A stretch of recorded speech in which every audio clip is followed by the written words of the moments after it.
जय हिंद दोस्तों, money mountain के इस वीडियो में आप सभी का एक बार फिर से स्वागत है। और वीडियो स्टार्ट करने से पहले बता दें कि ये वीडियो हम केवल इंफॉर्मेशन एंड एजुकेशन पर्पसेस के लिए बना रहे हैं। कोई भी निवेश करने से पहले आप अपने फाइनेंशियल एडवाइजर से जरूर कंसल्ट कर लें। तो आज हम सुजलॉन एनर्जी लिमिटेड के बारे में बात करेंगे। कंपनी 1995 में स्टैब्लिश हुई थी। Basically company wind turbine generator and related component की मैन्युफैक्चरिंग में एंगेज है। विंड एनर्जी के सेक्टर में कंपनी एक पायनियर प्लेयर है। करंटली कंपनी 18 कंट्रीज में प्रेजेंट है। वर्ल्ड वाइड कंपनी ने 12,000 टरबाइन इंस्टॉल किए हैं। कंपनी की 14 manufacturing facilities India and China में है। क्विक नंबर्स देख लेते हैं कंपनी के। कंपनी की मार्केट कैप 4,520 करोड़ की है। करंट प्राइस कंपनी का 5 रुपीज एंड 35 पैसा है। हाई कंपनी ने 8 रुपीज 68 पैसा एंड लो 1 रुपीज 65 पैसे का बनाया था। बुक वैल्यू नेगेटिव में है। कंपनी की आरओसी और आरओई भी नेगेटिव में है।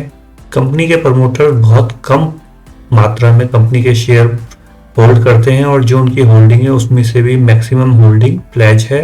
रिजर्व कंपनी के नेगेटिव में है। डेट कंपनी पे 6,500 करोड़ के लगभग है और कंपनी का जो लास्ट क्वार्टर का प्रॉफिट था, पैट था, वो नेगेटिव में रहा और एनुअल प्रॉफिट भी कंपनी का नेगेटिव में है। क्वार्टरली रिजल्ट देख लेते हैं। तो सबसे पहले बात हम करेंगे कि क्यों कंपनी का शेयर पिछले 1-2 महीने में इतना बढ़ा था। कंपनी का जो 1 रुपये 65 पैसे से कंपनी का शेयर 8 रुपये हो गया था। तो उसका रीजन, जो फंडामेंटली रीजन है, वो यहाँ पर है क्वार्टरली रिजल्ट्स में। तो अगर आप देखेंगे सितंबर 2020 क्वार्टर के रिजल्ट्स, तो बहुत समय बाद कंपनी ने कोई प्रॉफिट दिखाया था। सितंबर 2020 क्वार्टर में कंपनी ने 732 करोड़ के रिवेन्यू डिक्लेयर किए थे, जिसके अगेंस्ट पे कंपनी को ऑपरेटिंग प्रॉफिट 112 करोड़ रुपीस का हुआ था। और क्योंकि इस क्वार्टर में कंपनी को 827 करोड़ के अदर इनकम हुई थी, प्लस कंपनी ने इंटरेस्ट भी कम पे किया था, इस वजह से कंपनी को 672 करोड़ का प्रॉफिट बिफोर टैक्स आया था। टैक्सेस कुछ नहीं रहने के कारण कंपनी का जो नेट प्रॉफिट था वो 676 करोड़ था। तो ये मेन रीजन मुझे लगता है कंपनी का। फंडामेंटली अगर रीजन कहें, जो कंपनी का शेयर प्राइस सर्ज कर गया था, क्योंकि कंपनी पिछले कई क्वार्टर से केवल लॉस डिक्लेयर कर रही थी और इस क्वार्टर में, सितंबर 2020 क्वार्टर में अगेन कंपनी ने कई क्वार्टर बाद प्रॉफिट दिखाया था, इसलिए कंपनी का शेयर बढ़ा है। लेकिन दिसंबर 2020 में कंपनी के रिवेन्यूज तो बढ़े हैं, लेकिन क्या हुआ कि कंपनी को अगेन कंपनी ने प्रॉफिट की जगह लॉस दिखाया और इस वजह से कंपनी का शेयर अब नीचे आ रहा है। 10-12 साल पहले कंपनी के काफ़ी ज़्यादा रिवेन्यूज आते थे। तो 2009 में जो कंपनी के रिवेन्यूज थे वो 26,000 करोड़ के ऊपर थे और जो करंट टीटीएम आंकड़ा है वो आप देखेंगे कोई कंपनी अब 3,000 करोड़ से नीचे के रिवेन्यू आए हैं कंपनी के। कई सालों में कंपनी को ऑपरेटिंग प्रॉफिट जो होता है वो नेगेटिव में रहा है। एक्सपेंसेस ज़्यादा होने के कारण कंपनी को शुरू में ही लॉस हो जाता है और क्योंकि कंपनी के ऊपर हैवी डेट है, इसलिए कंपनी पैसा इंटरेस्ट पे करने में ही लगा देती है। और ये मेन रीजन रहा है क्यों कंपनी का शेयर इतने सालों में लगातार नीचे गिरा है। तो यहाँ से आप इजीली देख सकते हैं कि कंपनी के जो रिवेन्यू है, जो कंपनी की टॉप लाइन है, वो कंटिन्यूस डिक्लाइन किया है उसने, जिस कारण से कंपनी का नेट प्रॉफिट भी हमेशा डिक्लाइन रहा है। और ये मेन रीजन है कि कंपनी का शेयर ओवर द पीरियड हमेशा गिरा है। तो शेयर कैपिटल कंपनी ने हमेशा बढ़ाई है, जो अच्छा नहीं रहता है। रिजर्व जो कंपनी में 10-12 साल पहले पॉजिटिव के हुआ करते थे, आज नेगेटिव के हैं। बोरोइंग कंपनी का शुरू से एक कंसर्न रहा था, लेकिन अभी सितंबर 2020 क्वार्टर में एक अच्छी बात हुई है कि कंपनी की जो बोरोइंग है वो पहले से काफ़ी कम हुई है। तो ये एक पॉजिटिव पॉइंट है, एक ट्रिगर है। पॉजिटिव पॉइंट तो नहीं कहेंगे, इसे ट्रिगर कहेंगे। जहाँ कंपनी में 12-13 हज़ार करोड़ की बोरोइंग थी, वो कम होकर के 6,000 करोड़ की रह गई है। तो आने वाले क्वार्टरली रिजल्ट्स में हम देखेंगे कि अगर कंपनी इस डेट को और कम करने में सफल रहती है तो तब कंपनी पे एक टर्न अराउंड हो सकता है यहाँ से।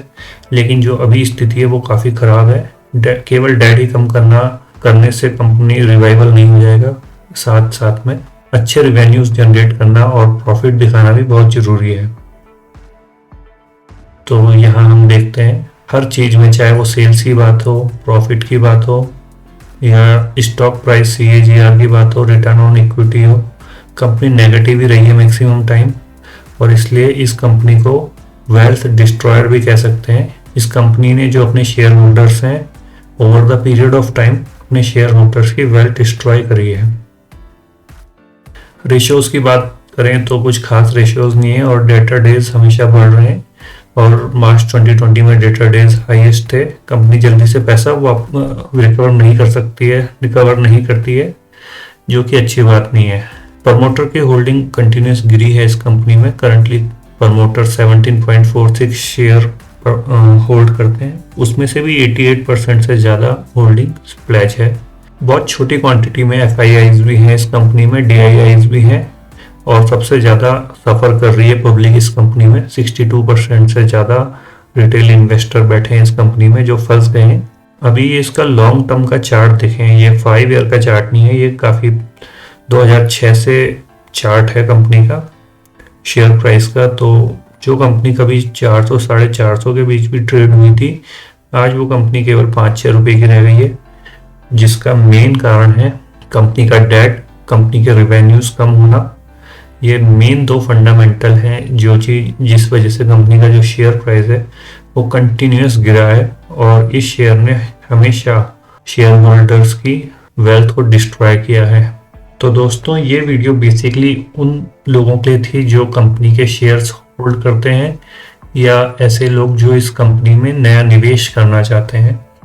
तो यहाँ पर लोगों को संभल के रहने की ज़रूरत है, क्योंकि अभी काफ़ी न्यूज़ आई थी पिछले 1-2 मंथ्स में, क्योंकि शेयर का प्राइस काफ़ी ज़्यादा बढ़ गया था। काफ़ी ज़्यादा तो नहीं, लेकिन जो उसके लो लेवल से वहाँ से काफ़ी ऊपर गया था, कह सकते हैं 6-7 टाइम्स ऊपर गया था, जो एक ट्रैप भी हो सकता है। क्यों गया था? हमने फंडामेंटली देखा कि कंपनी को सितंबर तिमाही में कंपनी को कुछ प्रॉफिट आया था, कंपनी को कुछ अदर इनकम की वजह से प्रॉफिट आ गया था, इस वजह से कंपनी का शेयर प्राइस भागा था। लेकिन यहाँ पर लोग फंस जाते हैं ये बोल करके कि अब ये कंपनी केवल ऊपर जाएगी, लेकिन हमने देखा कि दिसंबर में फिर नेगेटिव रिजल्ट्स आए कंपनी के, और कंपनी का शेयर प्राइस फिर नीचे आया था। तो ये 2 मेन रीजन थे कंपनी के शेयर प्राइस के ऊपर और नीचे जाने के। और साथ ही साथ ये न्यूज़ भी थी कि कंपनी में डेट कम हो रहा है। डेट भले ही कम हुआ है, लेकिन अभी भी डेट करीब 6,500 करोड़ का है, जो कि छोटी अमाउंट नहीं होती, क्योंकि कंपनी का मार्केट कैप ही केवल 4,500 करोड़ का है। तो यहाँ पर निवेशकों को सजग रहना चाहिए और किसी भी ट्रैप में फंसने से बचना चाहिए। तो मेरी एडवाइस यही है कि आने वाले कुछ क्वार्टर में केवल कंपनी को वॉच करें, देखें कंपनी के रिजल्ट्स। अगर कंपनी कंटिन्यूस अपने डेट को कम कर लेती है और अपने प्लेज करे हुए शेयर्स कंपनी के अगर प्रमोटर रिलीज करवा लेते हैं, साथ ही साथ अपनी होल्डिंग बढ़ाते हैं कंपनी में, तो इस कंपनी में कुछ क्वार्टर बाद, कह सकते हैं 5-6 क्वार्टर लग जाएंगे ऐसा देखने में। अगर यहाँ तक आते आते कंपनी के रिजल्ट में कुछ सुधार होता है, रेवेन्यूज बढ़ते हैं, तो आप इस कंपनी को देख सकते हैं। और अभी फिलहाल के लिए ऐसी कंपनियों से दूर रहना ही सही है। इससे बहुत अच्छे जो ऑप्शंस हैं वो मार्केट में अवेलेबल हैं। तो दोस्तों, अगर आपको वीडियो अच्छा लगा है तो इसे लाइक करें। शेयर मार्केट से रिलेटेड ऐसे इंफॉर्मेटिव वीडियोस देखने के लिए हमारे YouTube चैनल को सब्सक्राइब करें। And thanks for watching this video.